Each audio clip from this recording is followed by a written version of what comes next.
There doesn't appear to be much information about you, Habakkuk. Tell me more about yourself.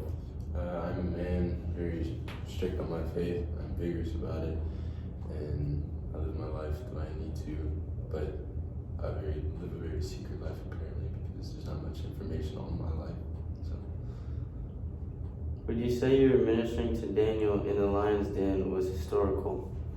I would say it's legendary because many people talk about it and they call it legendary themselves. So a legend creates legendary tales. Where did you live in your time of life? I did live in Judah, but it would have to be sometime between Josiah's reign and sometime between Jehoiakim's reign, but more towards the end of Jehoiakim and probably more the beginning of Josiah. Did you live to see your prophecy fulfilled? I did. I was able to live to see Jerusalem attacked by Babylonia, like God promised. What was your dialogue with God like, considering there was no oracle addressed to Israel? My dialogue with God was very angry because I wrestled with the fact that He was letting our people be run rampant with sin and He wasn't doing anything about it, or it seemed He wasn't doing anything about it.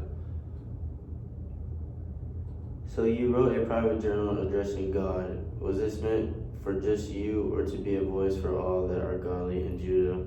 At first it was meant for just me, but it became seen to God that this is how many godly people in Judah felt, so it became more of a public message than just a private journal. What confused you the most about God's plans? It confused me that He felt the need to have another sinful city attack our sinful city in His attempt of producing His promise and cleansing our city of sin.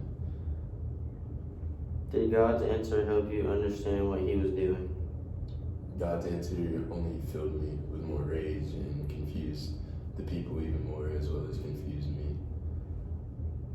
In what way did you learn from God?